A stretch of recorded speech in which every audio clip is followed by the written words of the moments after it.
Hi, welcome to Glasgow Loves EU. My name is Jenny, and this evening we're going to be interviewing Seb Dance, who's a former MEP. Hello, Seb. Hi everyone. Hi Jenny. Right, and then this evening we'll have Bernd helping us with the IT issues, and we'll have Jenny, who's monitoring social media. So if you have any questions, you can contact us on Facebook or Twitter. So Seb Dance is a former Labour MEP. Mr. Dance worked as an advisor to the Secretary of State for Northern Ireland between 2007 2009. Mr. Dance was elected to the European Parliament for Labour 2014, and on entering the European Parliament, he was appointed to the Vice Chair of the European Parliament Committee on the Environment, Public Health and Food Safety, responsible for a wide range of policy areas, including air and water pollution, waste management, and climate change. So first of all, Mr. Dance, if you could tell us maybe a little bit about your experiences working in the EU as an MEP. Yes, of course. I look back on it's kind of two phases of it really. There's the pre-referendum phase, which seems like a very long time ago, and the post-referendum phase. So, yeah, I mean, I just come from working at a charity called ActionAid UK, doing their government relations, and I was elected in fourth place in London. Labour back in 2014 did very well, and I had a hunch I might be elected actually a bit through the campaign, but I sort of wrote my prediction for the seats on a piece of paper, put it on my desk, and then took some unpaid leave for the campaign. And I was fortunately I'd sussed the DeHont system out correctly, and I was elected. And when you get to the European Parliament, it's crazy. It's like being at school, starting a new school year. You kind of gravitate towards the people you recognise and know. You think, oh, yeah, you're that candidate from the northwest, or you're that candidate from the southeast, and then you kind of have an initial bonding session in the inauguration staging posts, which are very well organized, I should say. You have numbered posts, 1 to something like 14, and they do things like your email account setup, your estate pass, your official photograph, and then blah blah blah. You walk through it all. It's all exciting and overwhelming, but you are really thrown in at the deep end, and you're not given a manual on what to do. But very slowly you learn from colleagues who have been there already for a long time, who can show you the ropes. You meet new colleagues from other countries, and you just develop this network within the parliament of people that you work with, either through the committees that you're on, or through the interests you have, or the political groups you're a member of. And the great thing that I miss massively about the European Parliament, and I've only managed to be back once since we left in January, obviously because of COVID, and not been able to get there any more times. But I really miss the fact that you're in this environment with, at the time, 27 other political traditions and experiences, and people with so much to give, and really Brussels is kind of this central point of expertise for people across Europe who have decided to come and give their time and talent to making the EU work. And it's a really invigorating environment.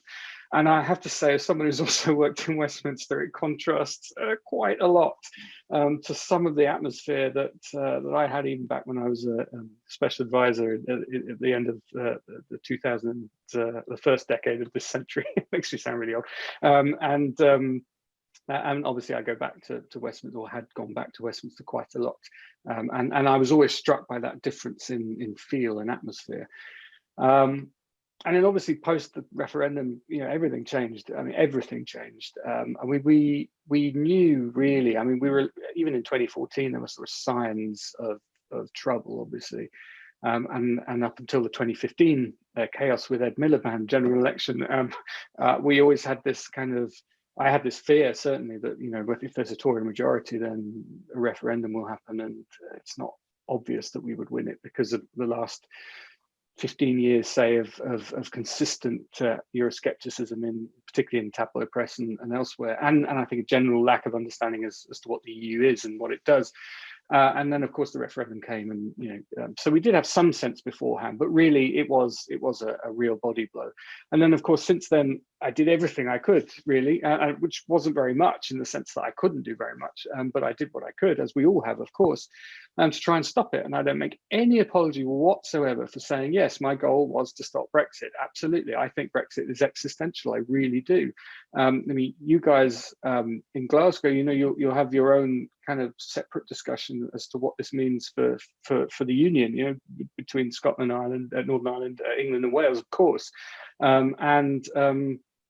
You know, for me, I think this is existential for the union, and I care very much about the union. And for me, it was something that I really felt that that you know, I had to do everything I could to stop it. Communities up and down the country are going to feel the raw side of what Brexit means now that we've stopped the theoretical phase and we're entering the delivery phase. And that, of course, applies even if we get a deal. I'm sure we'll talk about that in a bit more detail later on. But you know, whatever happens, deal or no deal, it will be a huge shock to the country. So we should hold our heads up high and not apologise at all for having tried to stop it. And by the way, also, can we please dispel this myth that by trying to stop it, we somehow also stopped a soft Brexit? That is complete nonsense. It was never an option. Theresa May killed it off in 2017. The idea that there was some sort of mythical political coalition out there that could have delivered a soft Brexit is, I'm afraid, for the birds. So we did everything we could. And here's the really galling part. We came very close. We came very close. We came within a hair's whisker of getting the numbers in the House of Commons to support the people's vote. But never mind. We look forward, as we must do, and there will be opportunities ahead. And you know, we're entering a bit of a nadir at the moment, but there are some sunlit uplands ahead. But again, I'll talk about those, I'm sure, in more detail later on. Yeah, it sounds like a kind of dream that turned into almost a nightmare scenario. yeah, a little bit, yes. I mean, Brexit by the end was taking up so much of my time and effort that you know, it was a shame, because I think there was so much. You know, when we had the elections in 2019, the European elections, a real sense of energy in the new intake of MEPs, not just in my party, but you know, across the board, and it was a really exciting little new group of people, but we were only there for 7 months, unfortunately. But you know, it was exciting, and there was real potential there. And I'm sure, you know, they'll go on and do wonderful things elsewhere, of course. But you know, they could have done amazing things as MEPs. And which particular aspects of the UK's EU membership really chimed with the values that led you to join the Labour Party? Well, I come from a family that so I'm part Irish, part German, and part English, obviously. And my great uncles shot at each other over the skies of southern England, and you know, I live in an area that was now in London, which was bombed on the first night of the Blitz, and I often think that it was, you know, one of my great uncles in the Luftwaffe who later died by being bombed by the RAF on a ferry. But anyway, it's all very complicated. But the point of this is that you know, I grew up kind of obsessed really by the history that scarred our continent, and amazed that people had the resolve to start a new future. And to build something better. And I've always seen the European Union as the most extraordinary triumph of will and endeavour over history. History of this continent is horrific. Wars, bloodshed, you know, really quite extraordinary episodes of hatred that flare up. And you know, the leaders after the war resolved to do something about it. And it was always my wish and desire that the UK play not just a part of it, but a key central part of it. And you know, I've seen the values of internationalism are obviously imbued in that, but also the sense of achieving far more as a collective than is possible alone. And that's really, you know, deeply held belief of mine, and a reason obviously why I joined the Labour Party, because for me the Labour Party is the embodiment of collective action and ensuring that, you know, we look after each other and achieve more together than is possible alone. And that's the EU for me writ large. Yeah, I can see. And I guess that's what makes Brexit then so tragic, is that it kind of goes against all that, like, you know, the values of the EU.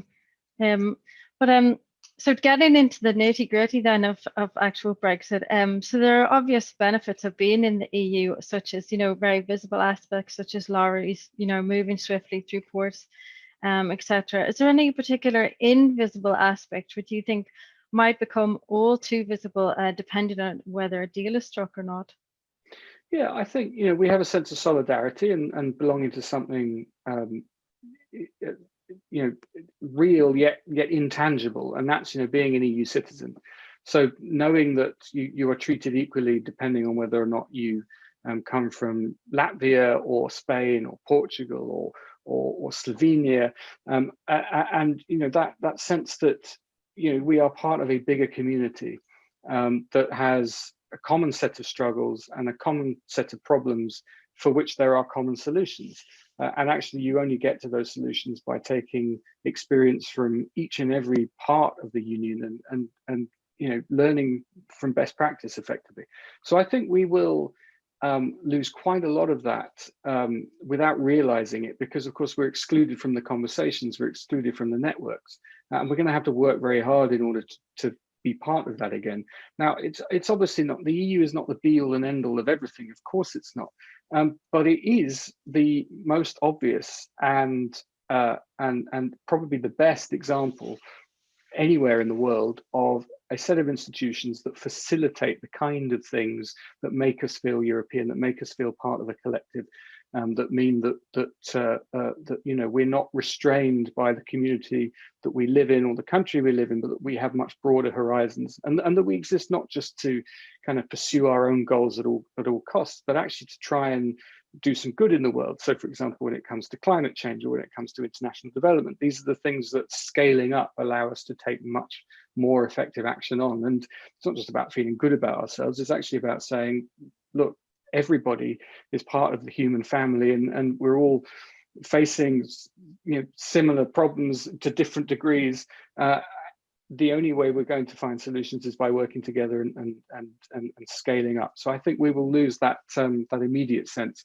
But it's just a kind of call to action for all of us to ensure that we maintain the networks where we can, that we maintain the links with people that we've met and will meet, and just to refuse, if you like, to isolate, which I know in our COVID times is a dangerous thing to say, maybe, but I think psychologically we should refuse to be isolated and on our own. Yeah, I think that's true. It's so important to keep those connections going, definitely. Should we see if there's any questions coming in from social media? Yeah, there's a question, unfortunately, on fish, which I'm sure that didn't take very long. So just 2 points. So somebody's just saying, we always heard Farage never really turned up to the EU Fisheries Committee meetings that he was on. Could someone else have been appointed to represent Britain at those meetings? And just, well, I suppose just in general, is there anything that you would mention about the fisheries, the quotas and things? Yeah, I mean, just on the Farage point, of course, it's really important for everyone to remember he wasn't representing the UK. He was actually representing himself, but technically he was representing his political grouping. So, I mean, one of the most frustrating things, obviously, for a UK MEP is that, we were always contrasted with him in everything. The fact is, whenever, say the BBC, for example, was seeking a voice from within the Parliament, he was the natural go-to because it's provocative and people recognize him and all the rest of it. That's great, fine, and maybe that's necessary, but actually you need a counterweight to that. You need to look at the people who are actually doing the work and taking part in the constructive work. So in terms of could someone else have represented British interests at the Fishing Committee? Well, unfortunately, it was a decision for the political group that he was a member of, and it was a far-right political group that, of course, he helped set up and propagate, be able to use the structures and systems of the European Parliament and having an official group to then actually get his message out, rather ironically. So I'm afraid you get the politicians you get, and that was the committee you went for. But there was a very good member of the European Parliament from the UK, Richard Corbett, who was on the Fisheries Committee, and he certainly made sure that British fishing interests were represented. Interestingly, I think it was Jane Mummery, who was a recent Brexit Party MEP, who said that it was outrageous that there would be no representative from the UK on the Fisheries Committee after we leave the EU, and she volunteered to be such a member. I mean, this is the level of cognitive dissonance that's sometimes required when you're considering people like Farage and Jane Mummery. On the fishing thing, just very quickly, it's worth less than Harrods to the UK economy. It's 0.0 something percent. It's very small. It's obviously very emotive. And basically what will happen, I think, is that the French and Dutch governments and Belgian governments will enable a retreat from the EU position and accept that there will be less access to British waters for EU fishing fleets. And that will be trumpeted by the UK government as a massive win, and they will use that to cover the concessions that the UK is going to make on a whole range of things, which is probably what they are discussing internally at the moment, having had the discussions between the Prime Minister and von der Leyen. I suspect now what we have is a huge tussle within the Conservative Party, and to be honest, it's anybody's guess which way it's going to go. Yeah, that's really it's interesting. And just on that, there are some rumors that France will veto the deal. And do you think what would the consequences be if that happens? I don't think France. Yeah, I mean, I don't think France would, but that doesn't mean to understate the seriousness of their position, or indeed the ferocity with which they're defending it. You've got to put yourself in the shoes of President Macron or Prime Minister Rutte. You know, you have very vocal fishing communities that stand to lose a lot, quite frankly, as a result of the decision that they were not part of. Now, unfortunately, sometimes that happens, as we know too well. There are many victims of this whole Brexit process, collateral damage, you might say. And that doesn't mean that you won't try and do everything you can to represent their interests and to stand up for their interests as much as possible. But ultimately, a recognition has been had that Brexit does mean less access to UK waters for EU fishing fleets, and I think that's a difficulty that EU leaders and Macron in particular will have to face going forward. But I don't think it's going to be a reason for the veto. The problem, I think, will come with the governance issue and the level playing field, and whether or not the concessions are sufficient. We have some particular concerns, I should say, in the Labour movement, the little WhatsApp group of former Labour MEPs, about potential climb downs that the EU might be prepared to make on workers' rights, which obviously we are very worried and concerned about. So as ever with these things, the devil will be in the detail, and it will take some time, I think, for some of the more esoteric points to become well known and talked about. So, and there isn't much time, so we're going to have to kind of digest quite a lot in not a very large amount of time, unfortunately. Yeah, that's true. Yeah, there's not a lot of information out there. No, and of course we don't have any say on it as Brits, right? We have no say whatsoever. So the European Parliament will have a say, but Westminster won't. So there's probably going to be some kind of vote in the House of Commons that the Prime Minister will engineer as a way to probably try and embarrass the Labour Party, but it won't actually carry any meaning. So it won't. The passing of the deal is not contingent on the vote that will happen in the House of Commons. So there's another example of taking back control. The government have specifically said that the House of Commons will not have the right to veto this trade deal, and they put that in the withdrawal agreement. So here we are. Yeah. I just add that I think there's a question in from social media on the Labour Party. Yeah, there's a question from Linda. Why is the Labour Party so quiet on the impacts of Brexit and not challenging the Tory government more on their disastrous stance? It's a great question. I mean, I understand the position that Keir finds himself in, and it's not an easy one. For most people, unfortunately, they think the deal will sort everything, right? And that Brexit is probably overblown, that it will probably be okay, and that it's clear that the country wants it because it's voted for it, twice, 3 times. We know the reality is different. We know, for example, in the 2019 general election, the majority of people voted for parties that had a confirmatory referendum in their manifesto, 56%. So had it been a straight referendum, arguably we would have won at 56. Now that's why I and you and many others, we said the way to solve this is not to have a general election where the issue will be muddled, where the Prime Minister can present his a way of basically removing the issue, which everybody was sick and tired of hearing about. That would have been far more appealing, even though it was false. Much better to have a referendum anyway. That's history, and we didn't go down that route. But the symptom of that is what we have now, which is that people, when they hear Brexit, they either get kind of those emotions that were running high in 2019 of anger or just being simply fed up with the issue and wanting it to go away. They come back, and it's very easy for the Tory party to then portray Labour as kind of obstructing things.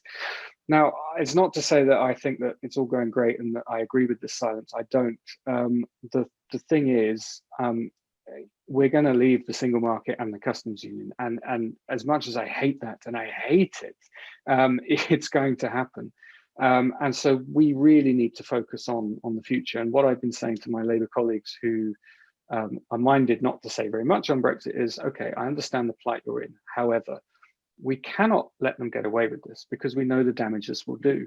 So we have to make clear that whatever we get from this process, whatever thin piece of paper this deal represents, it is not the end of the story. We have to build from there. We can't pretend that it will in any way be sustainable. And we know it won't be sustainable because we know there are sectors up and down the country that at the moment probably sitting there worried, thinking, my goodness, I hope we get a deal. And when they get a deal, they'll think it's all fine. And they will come to realize over the next 12, 18, maybe even longer, 24 months, they will come to realize that it's not fine. And then that will then feed back into a desire to fix it.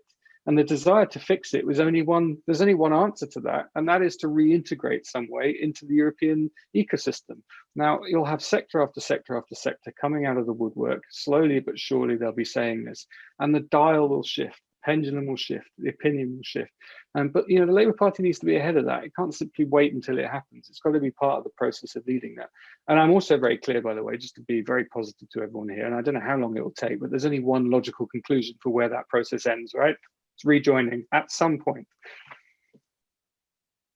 Yeah, we'll have to wait and see for that. You never know. Yeah, and just in terms of no deal, which sectors do you think will be most severely affected? Well, no deal is really bad for firstly, there's an immediate impact for the goods sector. So effectively, the deal is really only ameliorating the transfer of physical goods. There's a little bit around the side, but it's mostly goods, and it's zero tariff, zero quota. And what that means is if you're a electronics company and you export parts, if you had a quota system, right, you have zero way of knowing what your quota allocation is. I mean, it's most applicable in the electronics sector. Perhaps not the best example. The better example is agriculture, where there are very clear quotas and tariffs, and the WTO schedule is nonsense, by the way, because you require months to plan for these things. You can't simply have it imposed within, what is it now, 16 working days or whatever. And if you're a big company, it's fine. You buy up stock and you basically sit on it and see what the quota looks like, and then you're fine. If you're a small company, forget it. You can't possibly plan for it. I thought it was deeply ironic, really, that on Small Business Saturday this weekend, the government was tweeting about their support for small businesses, all the while this huge cloud is hanging over anyone who exports or imports. So no deal would really be bad news for those businesses, but also for each and every one of us who eats, which I suspect is most of us, right? Yeah. And when we were part of a cross-party delegation of the UK MEPs that visited the port of Rotterdam. This was back in 2017. This is a long time ago now. And we met with their Brexit preparation people, and they said, they had thought about the impact on supply chains and the staffing that would be required. They asked us what we thought the UK government was up to. Literally nothing, but anyway. And what was clear was that the food delivery system we have in the UK, if you are a supermarket manager and you want something on your shelves by 5 a.m. the next day, you order it at 3 p.m. and it goes via mainly the super ports that are on the continent. That's where the majority of food comes from. It doesn't come direct into the UK at all. It goes into a super port, it's then farmed out. That's the current distribution system. Now, you can obviously change all that, but that takes months. You can't do it suddenly. And in order to kind of plan for it, you need to know what the types of delay are going to be. So no deal is really bad news for supermarkets, really bad news for manufacturers with just-in-time supply chains. And again, all of these things can be changed and ameliorated, but you need time to prepare. Even with a deal, for example, you're a car manufacturer, you currently have a component that's on site for 45 minutes, it's delivered, and 45 minutes later, it's in the car. That's the kind of timeframes we're dealing with now. To not have any disruption to your system, you need to know what the delays at the port are going to be. And there's ways of kind of thinking and planning ahead, but without knowing what the situation is going to be, it's impossible to do that. So I'm afraid there will be some disruption in the new year, whatever happens. Yeah, and it's definitely worrying times. Should we see if there's any more questions from social media? Yeah, there's a few. There's how should Labour vote if Johnson reaches a deal? There's one, do you think any political party will ever be able to get 100% behind a rejoin campaign? And there's a little one about, will Northern Ireland have an advantage just because it will be then, attached via Ireland? So yeah, no, of course, yeah, Northern Ireland's a really interesting one because theoretically, yes, because you've got this retention effectively of the customs union and aspects of the single market as well. So it would be great from that point of view. The problem for Northern Ireland is the Great Britain Northern Ireland trade, which comprises the majority of trade in Northern Ireland. So again, you've got planning and amelioration that has to take place there. And I know that the government has only just now entered into detailed discussions with the Commission on what those checks will look like between Northern Ireland and Great Britain. So I think businesses in Northern Ireland last week or 2 weeks ago, they called for an extension or a provisional implementation period where basically the status quo would continue until they were ready to implement it. Unfortunately, this government has ruled that out consistently. So that's not going to happen. But it should have happened, absolutely. And it's yet another example of the government not thinking through the impact on its own businesses. I've forgotten the questions now. How should Labour vote? So people, don't shoot me on this, but I'm actually not that exercised about this vote. I'm not that exercised about it for two reasons. Firstly, it's a symbolic vote, as I said, that Johnson is engineering in order to get a bit of political oomph, right? Let's face it, he's been failing pretty badly as a prime minister. He's an appalling prime minister, and his government is a shambles, quite frankly, and he needs a political win. He's got the vaccine behind him, and by the way, that's far more complicated and not the huge success story that it appears on the face of it. But that's another discussion. What he needs now is the triumph of a deal, right? And the combination of that will be irresistible, I think, to him.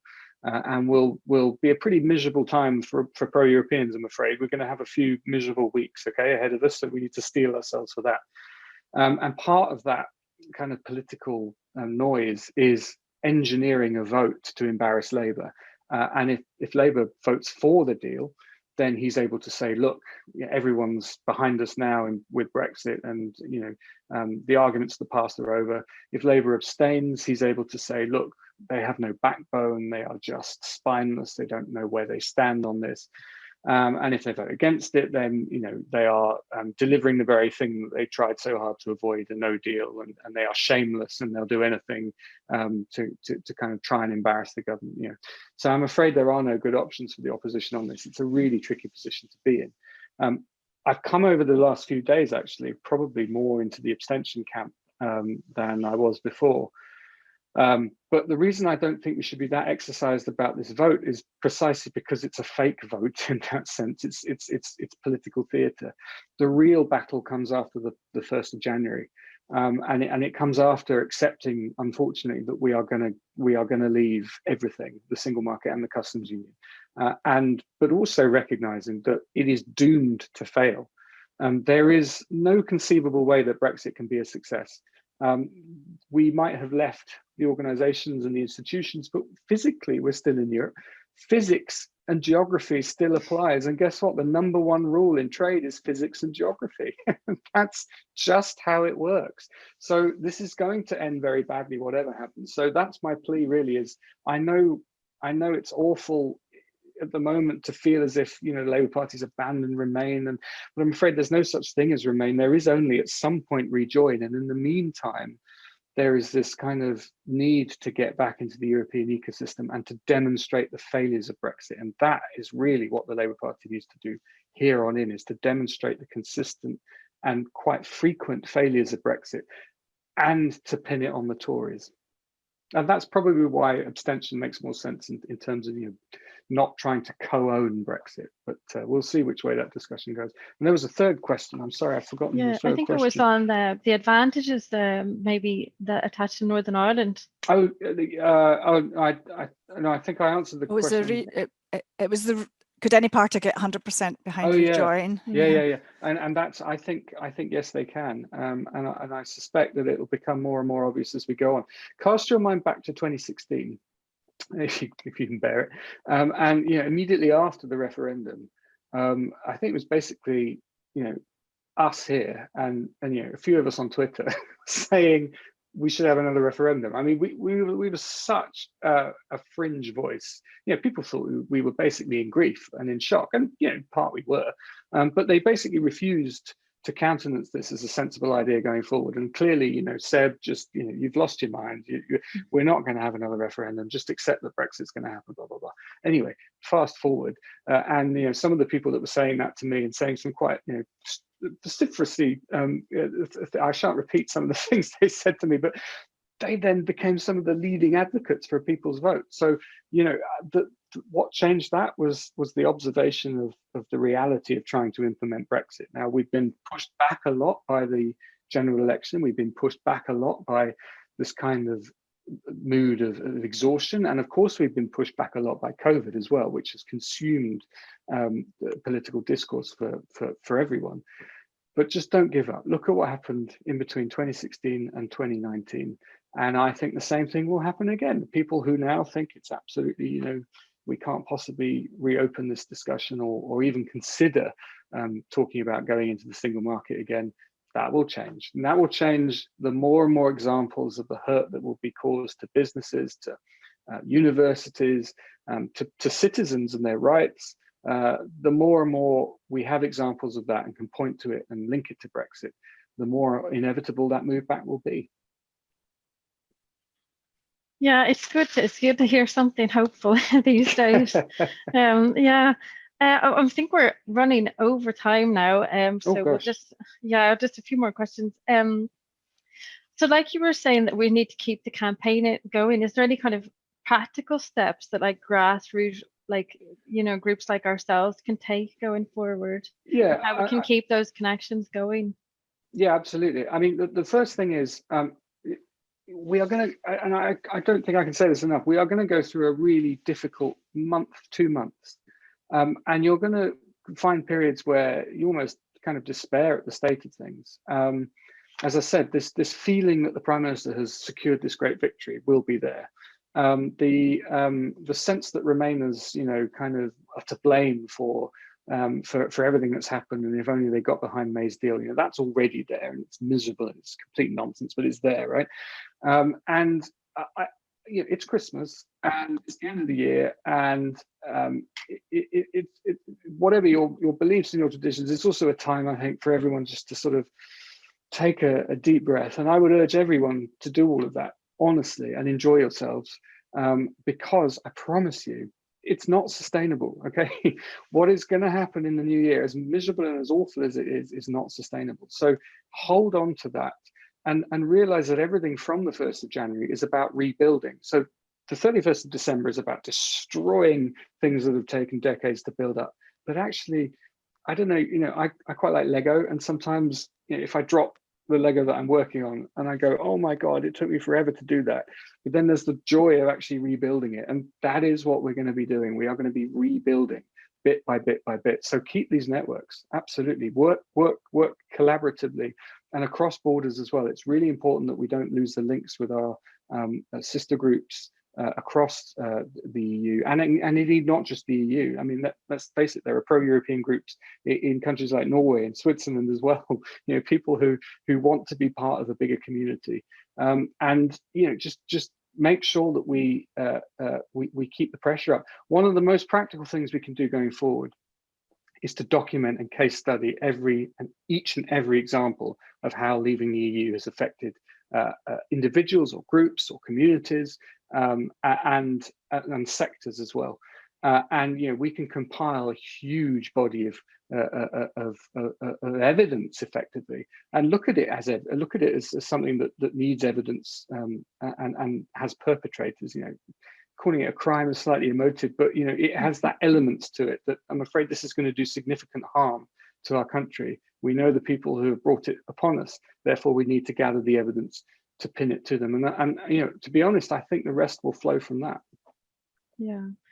And you mentioned there the new year. So obviously in January, there'll be a new president in America. Do you think that will have an influence on events? I do, actually. I mean, I think, first of all, thank goodness. I don't know about you, but that Tuesday night when we were watching the election results, there was a moment there where I did feel a pit of despair again, that I thought, oh my goodness, there's literally no hope for internationalists or anyone who believes in multilateralism. We're all going to live under the yoke of national populism for the rest of our lives. And thank goodness the good people of Pennsylvania and Minnesota and Wisconsin, they rose up and made it very clear that the working class does not equal nationalist, which is a message that we should take a lot of pride in, but also comfort in. This idea that in order to be working class, you have to be a nationalist and right wing. I'm sorry, it's complete nonsense. So yeah, the different US president, I think, just changed the context quite a lot. It changes the context for the EU as well. Because of course now they have a partner that they can work with more constructively on a whole range of issues, from climate change to to poverty alleviation, to a whole series of things that they could work with the new US administration on. The question then for Britain is, well, what kind of multilateralist camp are we in now? Because we don't have Trump over there anymore. Who are we aligning ourselves with? And there will be this talk of global Britain being a kind of third pole in the world or whatever. I'm afraid it's just not true. Our equals are not China and the US. Our equals are France and Italy and Germany in the EU, where we belong as well. And that's another part of this emerging narrative. And I think the fact that Britain will be further isolated, or sorry, I shouldn't say Britain, I should say Johnson will be further isolated by the lack of his political ideological buddy in the White House, will do us an enormous amount of favors going forward. But we can't waste this opportunity. We have to be very clear in applying our internationalist principles to it as well. And that, by the way, there'll be things that the Biden administration do that many of us will hate. Right? That's just the nature of things. But we can't lose sight of the bigger picture. Yeah. I think that's probably a good positive note to end things on, because we've gone way over time. But it's been absolutely fascinating listening to you, and it's actually really interesting to hear from someone who has the lived experience of being in the EU Parliament and knows it intimately and how it functions and everything. So thank you so much for talking to us. Not at all, and I hope lots of people watching, you'll get the opportunity to be an MEP at some point, because as I say, there is only one direction of travel for this, and it might take a very long time, or it might not take a very long time, but we should see that as our ultimate goal. And I know that we will see people from these islands in the European Parliament again. Oh, that's really nice. Now to leave it on. Okay, thanks very much. Thank you very much. Good to join you.